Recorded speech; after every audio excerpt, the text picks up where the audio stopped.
Good afternoon. We're here at the oldest Colonial Tavern in the state of New Jersey, the Sign of the Key, circa 1669, which means it's also celebrating its 350th anniversary. And we're here with Gregg Perry, Curator, to explore more about what Colonial Tavern life may have been like. And we've received a number of questions from his followers, and we'll start with Adam, who is asking what kind of food may have been served. What kind of food would have been served? Well, the food varied depending upon the year of the tavern. Such as the Sign of the Key here, it would have been very basic. There would have been primarily one entree per day. I mean, it could be mutton, could be quail, it could be pheasant, could be a pig, could be pork. So chicken, whatever the fare of the day, but there was only one choice of meal. And essentially, you come in the tavern, and probably the equivalent of a nickel, you could in this tavern in 1669, at its inception, you could get a drink and the entree of the day, and spend the night upstairs, and have your horse boarded and fed outside. So, as taverns progressed along, if we move ahead into the 18th century, obviously not in this tavern, but in taverns in Philadelphia and New York City. They were la poche de la poche. You would have had the best cuisine going, and also there would have been quite the ethnic breakdown at that point once we hit the mid-18th century. And as far as foods would have been supplied to that tavern, a choice of maybe 5 or 6 entrees total. But nevertheless, entrees would have been geared to the social class who was attending that tavern at that point in the cities. Great, thank you. And Cynthia is asking, what was the age and condition of this tavern when you first got it? This tavern, we use the word probably deplorable, but you could not see it on the outside, because this tavern, dating 1669, is joined to the Samuel Shiver's house in 1724. There's always the deception. We've had individuals here who have actually named this property for its placards on the front, and they're totally wrong. Unfortunately, there's individuals out there that just go to the internet looking for information. So they're totally erudite. My advice to them is they need to get their hands dirty and get some dexterity in the hands and put it where their mouth is. So once you take the siding off of this house and you strip down some of the plaster on the inside, you can see the degradation of the timber framing. But this is white oak. White oak is very pest resistant, insect resistant, rot resistant. So it was one of the steadfast timbers of the 17th and 19th century. So hence, once inside the walls, you could see where there was rot here and there. And that we could soldier, or we could sister in the appropriate repairs and restorations needed to put the house or its very early 17th century skeleton back in order. Beyond that, the floorboards in this particular tavern were taken up, and they were hidden in the basement, and they were full of dirt and grime, and you can imagine. So it's extensive cleaning and sanding, and unfortunately we have to use a dirty word, refinishing, but there was no choice. These timbers were that far gone, but not from a rot standpoint. And to my left here was the cage bar. The cage bar was totally disassembled, put into a crate for a number of years, and kept in the basement in the same condition. Things have to be cleaned, hand planed down before they can be put back up. In the same token, the entry door, which would have been facing the Delaware Memorial Bridge of this particular tavern, was encased in a lead sleeve, and it is in excellent condition. And that's about it, but just a lot of cleaning, a little bit of painting. But we must remember, in this tavern, in 1669 to 1700, there was virtually no paint in here. So it would have achieved its paint somewhere past probably 1710, 1730, or 40. Paint was way too expensive. For instance, even to paint the outside of this dwelling would have cost 3 to 4 times to build it. So that's where we stand with the condition. But the condition now is totally restored, and we're going to be waiting for a new roof, possibly late summer, of the same hand-split cedar shake variety. Wonderful. Well, in that same topic, Julian asks what type of restoration was involved and what specifically was restored in the tavern?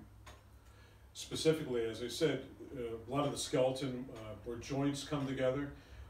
A lot of joints, or some joints, were actually put together with actually some glue, and like a peg may be pounded in and glued in.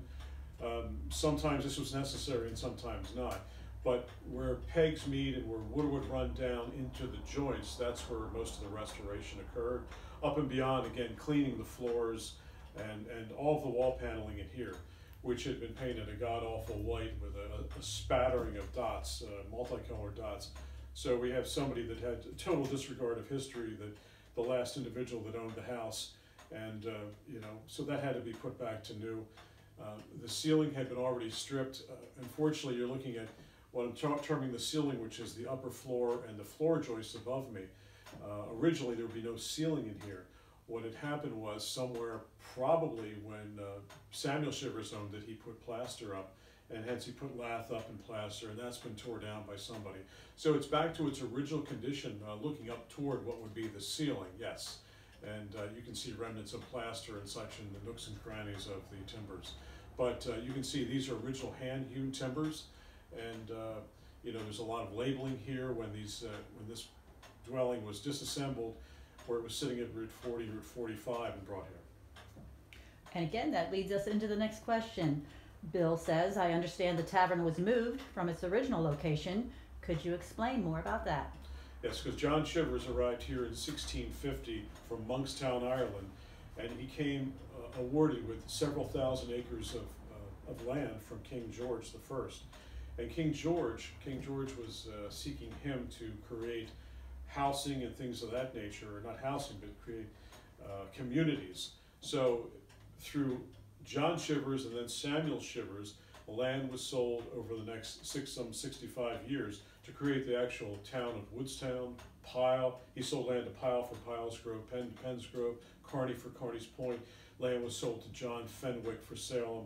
So this precedes John Fenwick by a few years. Wonderful. Okay, and Brad asks, what is the origin of the terms bar and pub, and how might they differ from a tavern? Well, I think the origin of pub is these type of affairs were called public houses in England. And public houses for people who needed a place to get their information.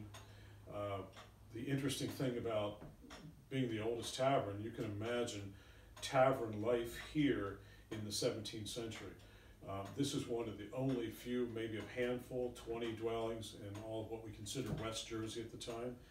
And imagine if you were born here and you have this dwelling that you could come to, this quote tavern, and for the first time you start socializing. So civilization really began here. Urban civilization began here in these rural outposts called taverns.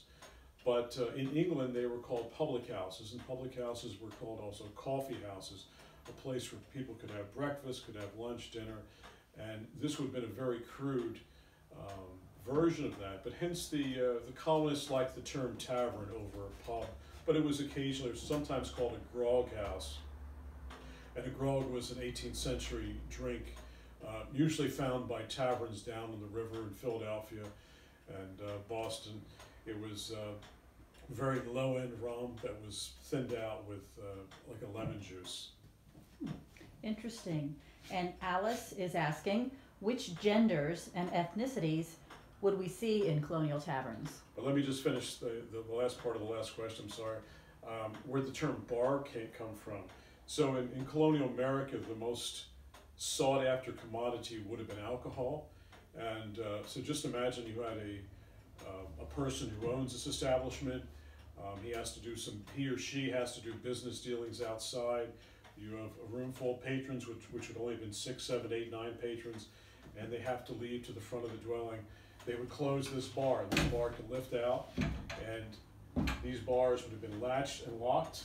There's a large period lock here to keep out any thieves, whether it be throughout the night or actually patrons sitting here, because alcohol was the thing. I mean, there was no drinking of water because of all the impurities that it contained. Everyone would get sick when they drank water. So even young babies were drinking beer. So hence alcohol or hard cider, which would have been, in that time, would have been rum, hard cider or ale. Most of it would have been produced here. Everything was locked up by these cages or bars, and today they're called colonial cage bars. So hence the term bar has taken on the aurora of a tavern, but really not used back then. I've heard some local comments from people quite not in the know. They think the word bar originated from like a brass bar you'd put your feet on. Not so. And I'm sorry, can we go back to that question again? Absolutely. Alice is asking, which genders and ethnicities would we find in colonial taverns? Well, Alice, that varies over the life and duration of taverns in the colonies. In the beginning, in the very beginning, in this tavern, you would have been seated by Native Americans. Actually, John Shivers was working with the Native Americans right from the start. When this dwelling was moved here in 1724, he hired 2 Native Americans and 2 oxen to drag this on a sled, 2 miles, and assemble it here. But yet, you would have had Native Americans actually working and cooking here for the owner of the tavern. So you would have had Native Americans, maybe a free slave or 2 here, and quote, white America would have been here at that point. But as we proceeded 1700, 1710, 20, racism began to grow rampant. You would have never seen past 1720 a Native American or a free slave in here, never at all. And as we, maybe we'll touch on this later, but as we get further into the 18th century, the women play into this, because in the beginning, women were actually here operating taverns, but they would have been allowed in these type of rural establishments in the beginning. But as we move deeper into the 18th century, women would slowly be pushed out as far as patrons go, but possibly they would be owners or operators of the taverns. And the crazy, as life goes around a circle, when we get to Victorian times, taverns were still, well, we have taverns today, but taverns were still very prominent in Victorian times. Women were banned. So let's push ahead to maybe 1860, 1855, women were not allowed in taverns. So not allowed to own a tavern, not allowed to be in a tavern. So, you know, the age of Victorian, so there you go. Very interesting, Greg. Now Spencer is asking, was liquor and the ability to operate taverns regulated by the government? When this tavern came to be, John Shivers built it. He copied a public house that he'd seen in London. And at this point, and just a little bit of background about John Shivers, his interest, but having all this land by the King of England, what he wanted to do, he wanted a venue to sell his land. So being on a popular outpost like this, one of the first outposts in New Jersey, so if you consider that Salem had, you know, ships of the day coming in at this point, where this tavern was originally located, it would have received a lot of traffic coming through. Some prominent, some non-prominent, some very low-end people, but a great mix of people coming by wanting to know where could you buy land. So John Shivers has the answer. I have the land from the king. So it was a good thing, and it really aided and abetted expansion, because remember, this was here well before Philadelphia was here.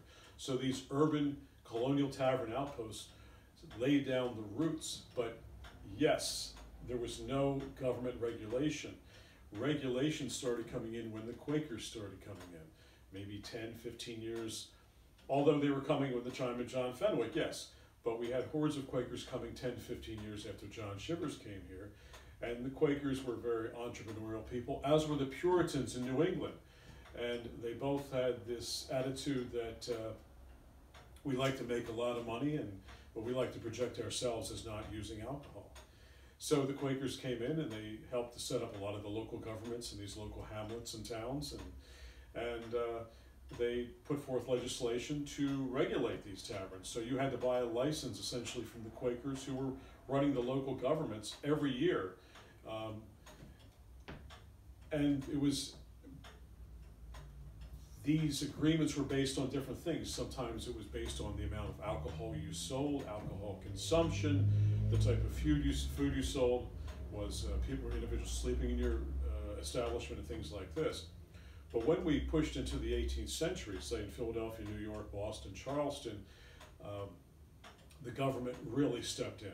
So as our fledgling government in our major cities, they started promoting tavern life, and they started promoting building taverns because the government saw dollar signs in its eyes. So it no longer was the Quakers and the Puritans, but yet the Quakers and the Puritans, I may add, throughout the history of colonial tavern life, proclaimed, you know, we don't drink and alcohol isn't as bad, but they don't care if you get drunk. It's almost like, it reminds us of like the state of Pennsylvania today. They have liquor stores, they can sell to everybody, but yet if you get stopped by the police and you have some liquor on your breath, you're in trouble. So why should our government be propagating this? So. Very good. And that once again leads us into our next question from Lily.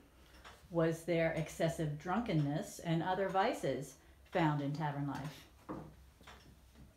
It became obsessive, but you must realize that everyone that came into the tavern is drinking alcohol, whether it be hard cider, rum, or ale. So children, adults were drinking it. So maybe everyone didn't have a buzz on all the time, but they had something going on. And it begs the question, how did we get to where we are today in this country? So, you know, with that excessiveness.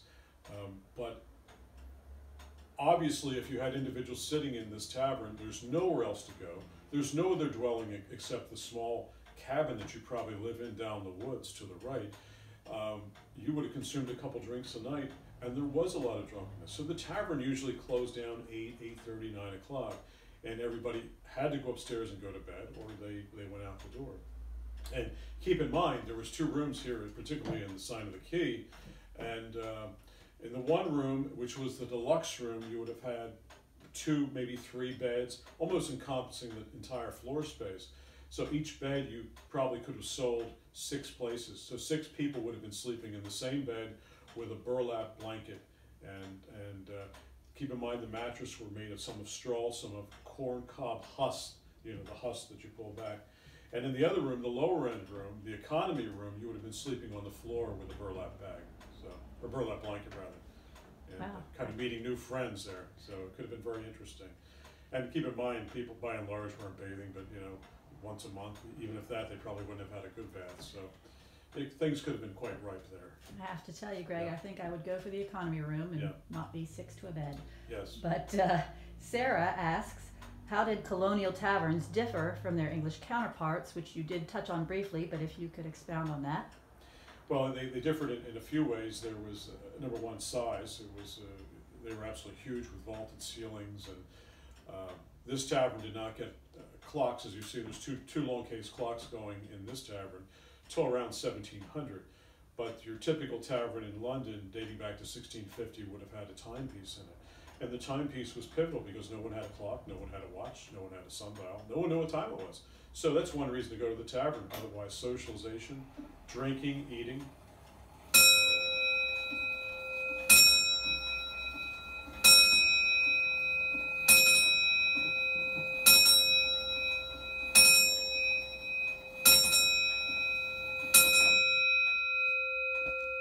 And you can tell our timepieces in the room, which are dating probably 1665 to 1700, have single hands, and that's because the proletariat could not read.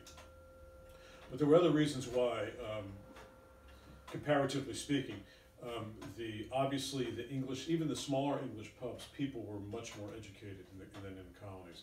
People were just flat out illiterate here, and they would come to, at times, a tavern keeper here would hire someone who could read to come in and read the news of the week or the news of the month to the illiterate, and that was a good reason to come and have a drink and have a meal and to catch up on things.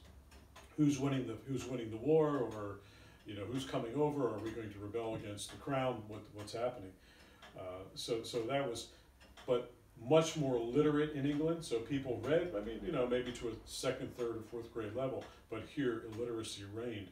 And what you would have found in a tavern like this was signage with like fingers pointing this way or fingers showing, you know, the way to the exit or food here or the bar, because people couldn't read at all. So very interesting stuff. But the size, the food that was served, the accommodations were much better in England.